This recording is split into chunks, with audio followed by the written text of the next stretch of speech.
Sem terra, sem teto, sem money, um sonho. Sem perspectiva de vida, do abandono. Esse é o brasileiro, esse é o país do 100, onde nas latas de lixo sempre se acha um neném. Nas esquinas de qualquer lugar se acha alguém que vende a honra e o corpo pra ganhar um vintém. Se acha gente do mal, se acha gente do bem. Muitos vão com 20 anos, raros vão com mais de 100. Crianças sabem, o Papai Noel não vem, onde os ônibus não passam pra pegar ninguém. Reclamam do preço que não sorri pra ninguém, mas nós sabemos que a cadeia não conserta ninguém. Meu rap é alerta, mas sinceramente eu não sei se ele desperta sentimento de mudança na hora em que eu sinto aperta. Deus não escreveu em linhas retas e as curvas sempre existem pra alcançar as metas. Sigo no meu sonho de fazer o meu mundo melhor, rezo só, mas peça paz pro coletivo, olha só. Já disse que eu não quero dó, parar de reclamar e agir é bem melhor.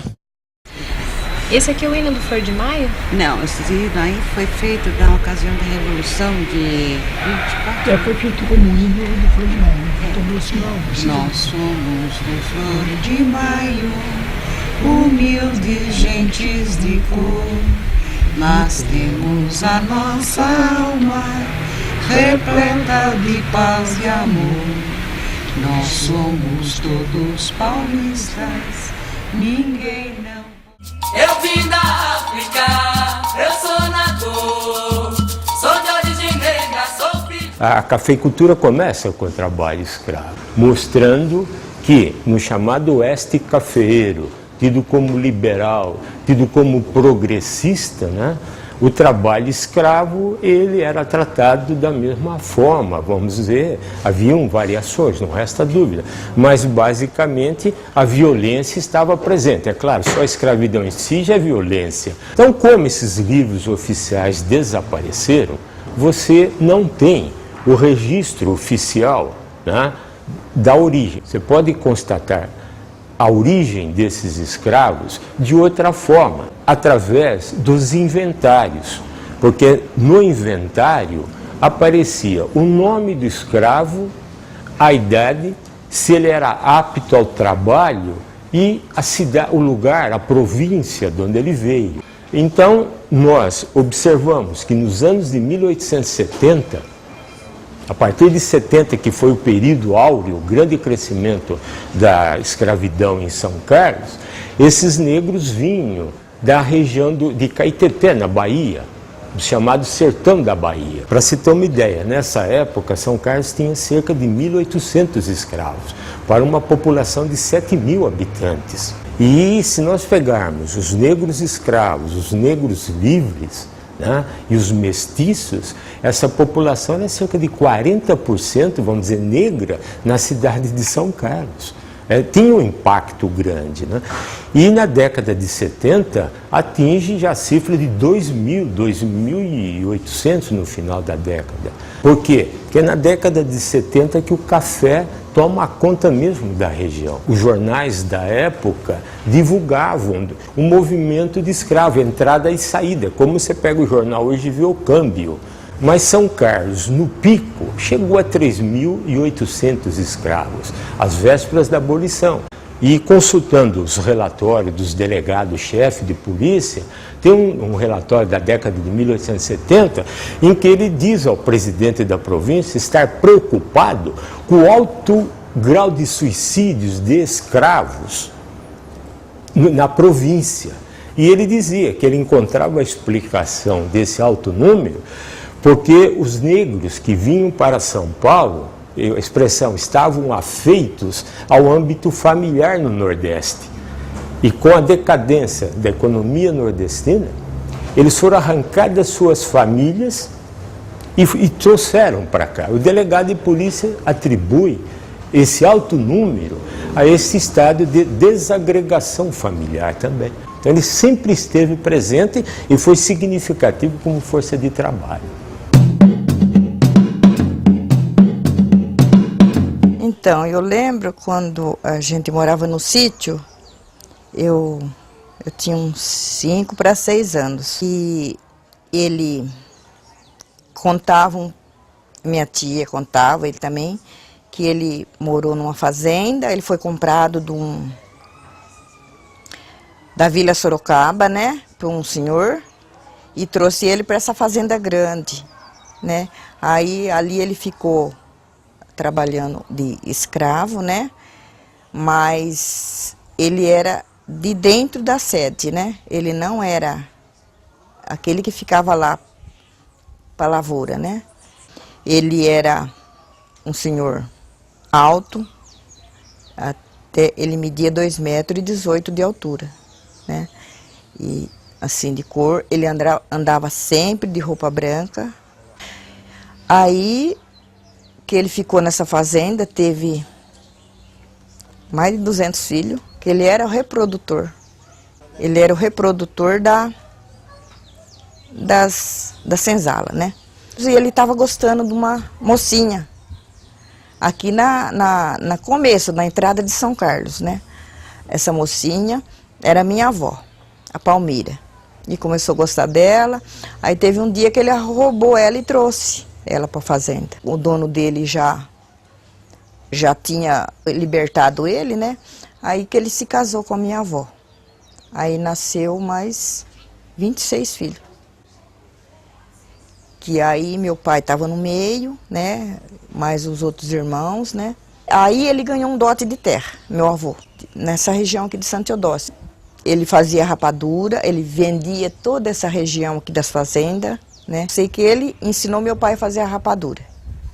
E hoje a senhora... E eu aprendi com meu pai, eu tinha 8 anos quando eu aprendi a fazer a rapadura. Aí meu irmão começou, depois ele parou, aí depois que eu casei com 17 anos, aí eu comecei a fazer a rapadura por necessidade.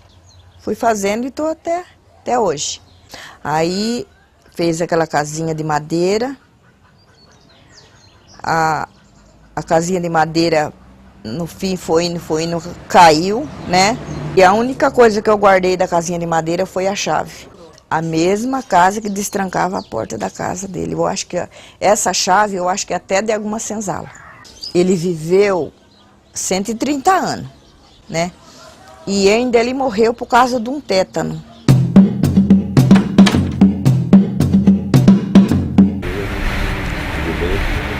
Boa tarde, tudo bom? Sim, tudo bem? Que lembranças trazem, né? A gente vendo essa série de fotos. Que outras lembranças essas fotos trazem para vocês? Uma felicidade, a gente era feliz e não sabia. Porque a família vivia reunida. Estava todo... O ponto de encontro sempre foi Flor de Maio, né? Os fundadores, então, aqui tá... Bom, tem umas que eu não lembro o nome, né? Aqui é Fredo Gonçalo, Aparecida Tobias, que é mãe da Maria de Lourdes, seu Zezinho, que é pai da Odete, Adélia, né? Adélia. Que é o príncipe, Guiomar. Isso. Guiomar. Guitinho e Guitinho, as duas. Porque com certeza vocês foram Flor de Maio e ouviram falar em Gervásio Gonçalves lá, né? Porque se não falar no Gervásio Gonçalves, eu brigo. Nós tivemos que renunciar a ter um pai dentro de casa. Durante 34 anos, nós tivemos essa renúncia, porque durante 34 anos meu pai pertenceu à diretoria do Flor de Maio. Eu estive presente no lançamento da pedra fundamental deste prédio que cedia o Flor de Maio hoje. Eu era uma moleca de 5 ou 6 anos de idade. Lembro-me bem dessa cerimônia porque meu pai estava numa felicidade extrema, porque ele havia conseguido, junto com os seus companheiros, não, ele não foi sozinho que ele conseguiu isso. Desde antes dessa data, meu pai já estava comprometido com o Flor de Maio, no tempo que ele não tinha sede própria. A partir desse lançamento da pedra, meu pai não tinha sábado, nem domingo, nem feriado, porque nós só tivemos casa própria quando nós filhos formados, pudemos comprar. Mas ele ia para lá trabalhar de servente e de pedreiro para erguer aquele prédio que está lá. E ali se formou uma liderança muito forte para os negros em São Carlos. Ele foi fundado no mês de maio. Então meu pai falou, como que vamos pôr? Então, aí descobri que tinha uma flor que chamava Maio, então puseram o nome de Flor de Maio.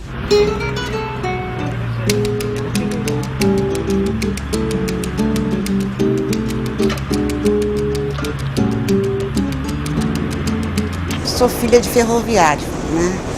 Meu pai trabalhou muitos anos aqui na Companhia Paulista e minha mãe veio de Campinas. E meu pai era daqui de São Carlos mesmo. Aí desse casamento, eles tiveram 5 filhos, 4 mulheres e um homem, né? Daí a primeira é Odete, depois o Paulo Sérgio, Odila, Uradir e eu, Ondina, a última. E nós tivemos assim uma vida, não foi assim uma coisa muito fácil. Foi uma vida um tanto difícil, porque naquela época tudo era mais difícil. Os salários sempre foram poucos, né? Então meu pai conseguia, a família sobrevivia com a ajuda da minha mãe também, que ele lavava roupa aqui da Companhia Paulista também, né? E ela colaborava bastante, lavava roupa, ela fazia jantares. A infância nossa foi assim muito gostosa. Uma infância feliz, eles trabalhavam muito e a Odete ficava mais em casa para tomar conta da família. Aí depois a Odete foi crescendo, meu pai faleceu e a Odete foi assim um arrimo de família para nós, sabe? Bom, surgiu essa ideia porque a nossa casa, à medida que a Odete e o Sérgio foram crescendo, a nossa casa vivia assim muito bem, com muitas pessoas. As mocinhas vinham conversar em casa, porque elas não tinham ponto de referência para conversarem. Porque eles não tinham, as moças conversavam nas cozinhas das patroas, né? E não era muito bom isso, porque elas não ficavam à vontade, porque a casa não era delas.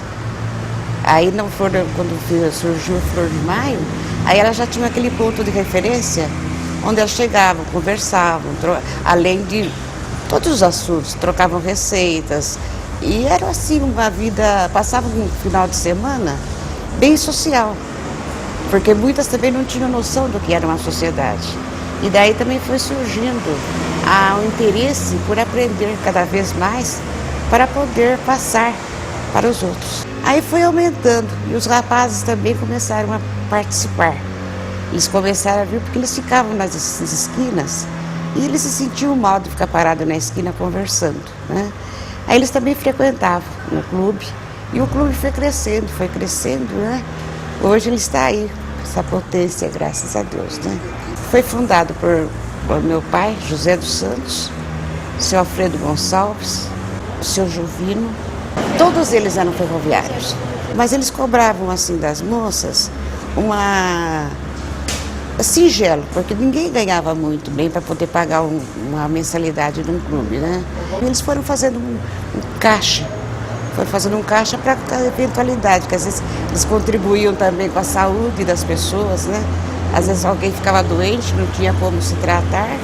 Bom, Flor de Maio tinha assim, era bailes, comemorava-se aniversários. E a Odete gostava de música, ela tocava diversos instrumentos, né? Bateria, pandeiro. E aí ela fundou uma escola de samba. Odete, sua escola de samba, tinha um ouvido apuradíssimo. Ela chegava, ela ensaiava a bateria da escola, e quando a percussão, ela gostava muito. E quando alguém desafinava, ela saía do lugar dela, ela ia reto lá na pessoa que era desafinada com um tamborim. E ela era exigente mesmo, né? Então o ouvido dela era bem apurado mesmo, né? Tanto que quando às vezes eu gostava de cantar, né? E quando eu falava, não, hoje eu vou tocar, eu começava a tocar, ela falava, pelo amor de Deus, não toca, não toca, canta. A ideia de rainha, de fato, foi do seu Gervásio. A ideia foi dele para fazer a primeira rainha do clube. Então foram escolhidas as moças que frequentavam lá, inclusive tinha até uma que foi a primeira princesa, que era a Yolanda, ela era de Araraquara, e ela quase me passou para trás. Mas naquela época tinha muito isso de São Carlos, né? Então, mas também ganhei na frente dela por muito pouco. E os votos foram vendidos, que era para ajudar o Flor de Maio. Porque naquela época se falava muito em alta sociedade, que eram os médicos, eram os políticos. E eles não se misturavam muito com Flor de Maio, eles iam lá só em grandes eventos. E esse foi um evento que levou os políticos, os importantes da cidade para o baile. Mas eu acabei ganhando. Foi muito bom, a festa foi muito boa, veio uma boa orquestra, veio bastante gente de fora, porque era um acontecimento muito grande. 1949, aquela época eu tinha 16 anos, como não tinha esse problema de idade, né? E veio um pessoal grande de lá de São Paulo, do Aristocrata, que era um clube muito famoso dos negros em São Paulo. E eu fui a primeira rainha, e eu, naquela ocasião, eu entrei no salão junto com o professor Luiz Augusto de Oliveira, que naquela época ele ainda era prefeito aqui em São Carlos. Então a gente se assustou de ver que abriu as portas de uma porção de lugar por causa desse evento. Quando foi em 51, novamente eu fui eleita. Então eu fui rainha do Flor de Maio 2 vezes. E eu acredito que foi isso que abriu mais os negros, mais misturado com os brancos da cidade e com os brancos da alta sociedade, que aí começaram aí no Flor de Maio. Para a comunidade negra foi muito bom, foi um reflexo muito bom, porque eles não estão acostumados assim a ter esses eventos e a estar todo mundo junto, porque isso só tinha com os brancos, os negros não tinham essa facilidade, que volto a falar para você que graças ao seu Gervásio que ele conseguiu unir todo esse povo, o povo da Paulista, que tinha uma porção de negros já mais adultos, que ainda frequentavam o Flor de Maio na época do meu pai, e maquinista, foguista, naquela época eram quase todos negros, e todo mundo começou a frequentar o Flor de Maio. Eu não sei nem como explicar para você o depois, porque eu me afastei, aí eu me casei, eu me afastei do clube, então não acompanhei mais o que se passava lá. E hoje não tem mais preconceito, mas também não tem mais os bailes.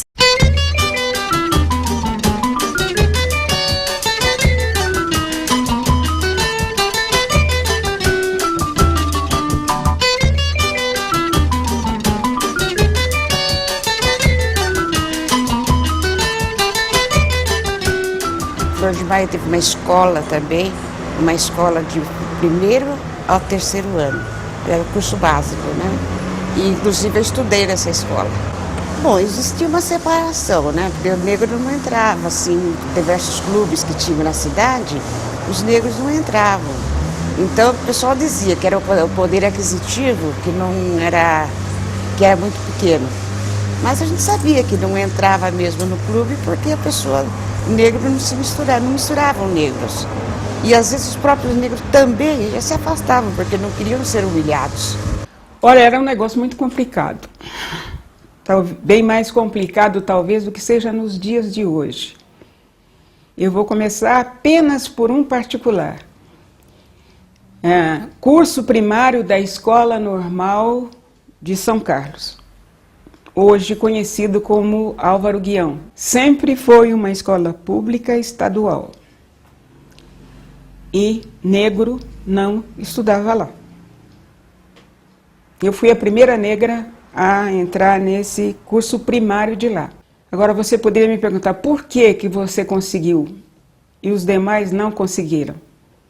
Porque meu pai, nessa transação de viver do futebol, conseguiu um emprego público como servente desse estabelecimento.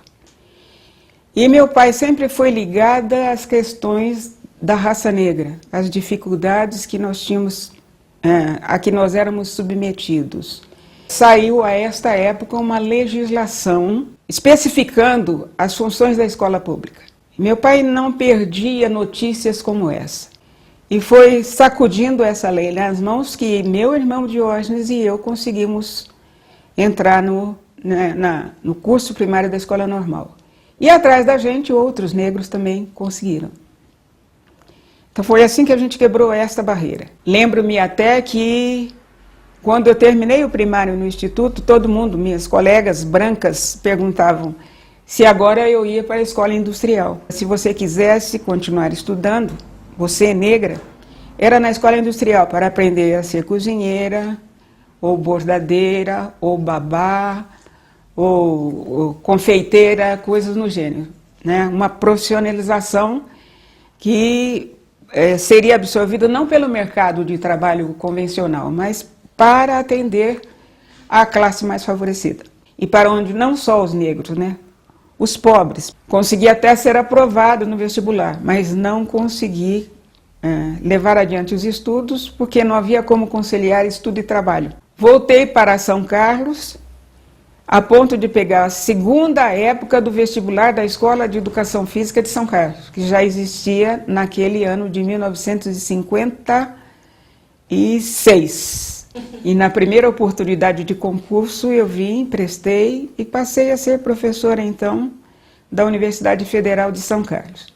O acesso do negro à escolaridade quase sempre se limitava a ter o curso primário. E olhe lá, muitas vezes os próprios pais, pelas dificuldades econômicas, assim que ele se alfabetizava, que ele era capaz de ler e escrever, ele já era tirado da escola para ir para o trabalho. Chego até a dizer que eu sou uma professora meio decepcionada com a educação brasileira nos dias de hoje.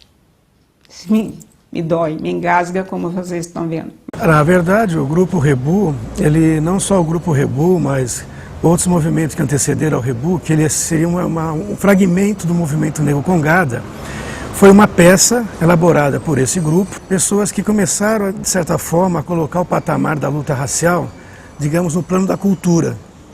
E essa peça intitulada, desse grupo de teatro intitulado Rebu, elaborou uma peça intitulada Carapuça. E é interessante reviver essa história, porque na época nós tínhamos uma figura muito importante na Universidade Federal, que era o Sidney Leandro, que tinha um projeto cultural de teatro, de cinema, e ele, de certa forma, que nós fazíamos uma interlocução com a luta racial, com os textos, com a literatura africana que recebíamos de companheiros que estavam em Angola, estavam em Moçambique, nós recebíamos essa literatura. Vale ressaltar nesse momento que aí nós estamos falando da década de 70, 60, 70, é um momento histórico hiper importante para a luta racial no mundo, que é o momento que nós estamos assistindo Panteras Negras, Black Power nos Estados Unidos, movimentos libertários na África, movimento de independência na África, Moçambique, Angola. E nós aqui no Brasil, em particular em São Carlos, escolhemos a via cultural para expressar essa luta que até então estava restrita, digamos assim, ao movimento estudantil, ao grupo universitários. Nós precisávamos sair desse espaço restrito da universidade e levar a luta racial para o interior das famílias, dos clubes negros da cidade, principalmente o Flor de Maio, que outros existiram, mas naquele momento, na década de 70, o Flor de Maio sempre foi a nossa ilha, sempre foi nosso lugar de refúgio, sempre foi o nosso quilombo. Então, criamos uma peça intitulada Carapuça, onde nós tratávamos da problemática racial.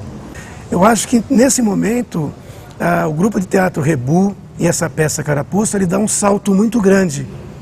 Dá um salto muito grande porque ele sai da esfera do interior do movimento negro, das lideranças do movimento negro, e passa a ser interlocutor e passa a provocar, digamos assim, a elite intelectual da cidade de São Carlos. Bom, de que maneira se deu essa minha participação no Congada?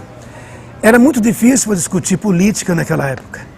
As famílias negras tinham uma resistência muito grande, porque poucos negros participavam da universidade.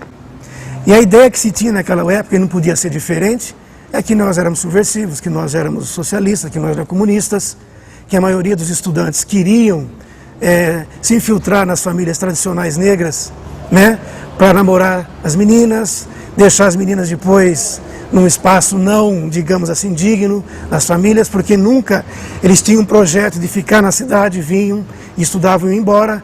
E aí, uma outra alternativa que nós encontramos também para, digamos assim, minimizar esse conflito, amenizar a inserção dessas lideranças no interior das famílias, porque nós precisávamos discutir fundamentalmente a presença do negro na história, no livro didático, na televisão, na mídia, a questão da beleza negra, que naquela época era um tema muito forte, a questão do alisamento do cabelo pichain, dos lábios grossos, do nariz, enfim. Rever essas formulações teóricas construídas pela elite nacional e reverter esse quadro. Mas de que maneira fazer isso? A outra via também que nós escolhemos foi a cultura. Foi através da dança, foi através também do teatro, foi também através de danças artístico-culturais de matrizes africanas, onde nós começamos então a trabalhar essa temática através da dança. Só que antes da atividade cultural, nós travávamos uma discussão política, né? Explicando para os adolescentes negros da época o que era racismo, o que era preconceito, qual que é a importância do 13 de maio na formulação teórica, né, da perpetuação do racismo no Brasil, retomar a importância do 20 de novembro, que não era trabalhada nos livros didáticos e que até então nós não tínhamos essa dimensão. Eu consegui entrar na universidade e a partir dessa minha participação na universidade, eu disse para a Salinha, agora estou pronto para assumir a direção do Movimento Negro Congada. E foi a partir dessa minha, digamos assim, entrada na Universidade Federal que eu comecei a participar efetivamente do Movimento Negro Congada. E trouxe uma nova leitura para o Movimento Negro Congada. Né? Porque naquela época nós já estávamos no fervilhar aí das discussões políticas, das discussões político-partidárias. Aliado a isso, eu já estava tendo uma vida político-partidária bastante intensa em São Carlos e em outras esferas também. Então, o Congada nos ensinou isso. E continua nos ensinando de que maneira você tem, primeiro, ser fiel ao projeto que você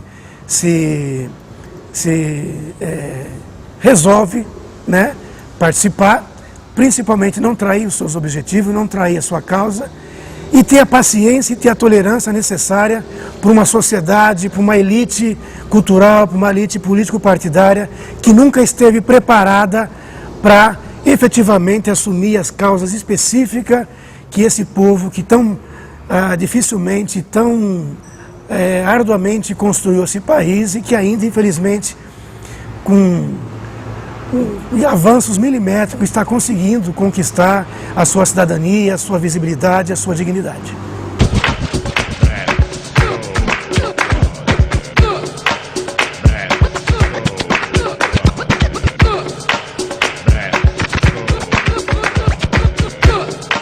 Eu estou aqui na universidade desde 1989 e quando eu aqui cheguei, havia um grupo, quer dizer, ele ainda há, só que como eu costumo dizer, está em quarentena, que é o Grupo de Cultura Afro-Brasileira da Universidade Federal de São Carlos. Um grupo que se reunia todos os domingos de manhã para conversar, para discutir, para estudar e inclusive para ensaiar um grupo de dança afro. Então a origem do Núcleo de Estudos Afro-Brasileiros está neste grupo. Nós passamos a trabalhar e estudar junto e junto também com estudantes, técnicos administrativos e professores aqui da Federal. Aqui está o nascedouro, né, do Núcleo de Estudos Afro-Brasileiros. Dessa forma, em 91, nós acreditamos que tivéssemos já condições de formar um núcleo de estudos. E que começou então a desenvolver, continuou, né, deu continuidade às pesquisas dos professores, pesquisas dos alunos, dos estudantes, tanto de pós-graduação, como estudantes de graduação, com bolsas de iniciação científica, e ao mesmo tempo, assim como o Grupo de Cultura Afro também o era, o Núcleo de Estudos Afro-Brasileiros participou sempre de iniciativas, ações do movimento negro da cidade. Por isso, esse núcleo de estudos é um núcleo de pesquisa, né? Mas também é um núcleo de militância. Pesquisa, portanto, é militância neste núcleo. Eu penso, e aí vem da própria raiz africana, né? da qual eu faço parte e a qual eu estudo, é que essa raiz tem a compreensão de que o adulto, todo e qualquer adulto, é responsável pela educação, pela formação e pela felicidade de todos os jovens e crianças. Então eu me esforço, pelo menos, para que o trabalho que eu desenvolvo juntamente com os estudantes e com colegas no NEAB, ele possa ser divulgado, ele alcance jovens e alcancem crianças negras, que a fortaleçam, que se orgulhem do seu pertencimento e que queiram vir prosseguir estudos na universidade e fazer parte dos grupos das pessoas que estarão muito brevemente decidindo os rumos da sociedade brasileira, juntamente com pessoas descendentes de outras raízes étnico-raciais que são constitutivas da população brasileira. As metas sigo no meu sonho de fazer o meu mundo melhor. Rezo só, mas peça paz pro coletivo, olha só. Já disse que eu não quero dó, parar de reclamar e agir é bem melhor. Desde criança a gente sempre foi muito consciente, até mesmo pelas dificuldades que o negro sofre, que não adianta a gente falar que não, mas que sofre sim. E quando se é criança, você se cria vários mitos, você começa a gostar de várias coisas que não são referências de negros. Como você se pergunta, por que o meu cabelo, porque eu não posso ir para a escola e usar o cabelo solto, mas porque o meu cabelo é crespo, e cabelo crespo a gente sabe que não dá para usar. Então, quando eu era criança, eu me questionava muito, me perguntava muito por que não que eu fosse diferente, mas por que eu não podia ter determinadas posturas que as crianças brancas tinham, como, por exemplo, usar o cabelo solto. Então, as minhas tias sempre quiseram mostrar o lado bom, que eu não precisava necessariamente ser como elas, mas uma trança bonita, um cabelo bem arrumado, que seria um ponto forte para mim também. Sou brasileiro no país do 100, mas não me ajoelho diante de nenhum porém. Terra sem lei, terra de ninguém, terra da indiferença, terra do 100, onde geralmente tudo pode acontecer. Miséria, violência, total perreio, sei que é difícil resistir, sei, embaçado prosseguir. Na adolescência foi diferente na adolescência, porque aí na adolescência, quando você começa a escutar certas coisas, a entender as coisas, quando eu tive conscientização mesmo de que eu era negra, qual que era o papel do negro na sociedade, qual o papel do negro na história do Brasil. Aí eu comecei a ter as minhas próprias opiniões. Sempre na minha sala, na sala onde eu estudava, era eu e mais um de negro, nunca teve muitos. Então, assim, na escola, relacionamento muito com pessoas brancas, sempre. Mas sempre tinha um grupo na escola, em outras classes, de alunas negras, que eu não sei explicar por que causa, a gente sempre acabava se unindo. A gente conversava, questionava algumas causas, mas sem saber que o que a gente estava fazendo era até mesmo diretamente alguma articulação, né, entre nós. Então a gente era bastante difícil, porque, como eu estou dizendo, era uma escola boa, onde todo mundo tinha um poder aquisitivo maior que o meu, pelo menos que o meu, e a gente sentia, assim, né, a gente sempre sente, assim, uma certa diferença, não de todos, mas de alguns. Quanto aos professores, eu acho que não tiveram, assim, uma diferença. E a flor, a paz e a guerra, somente quem sobrevive nessa terra. Do céu, sem terra, sem teto, sem documentos, cabelado meu povo correndo. Tem muita coisa que a gente não sabe e tem muita coisa que a escola não passa pra gente. Então acho que como é do direito do branco, do aluno branco, saber como foi a história do Brasil, é direito do aluno negro também saber como foi a história dos negros. Os negros têm que ser mais valorizados. Ser alguém pra deixar de residir na terra do 100.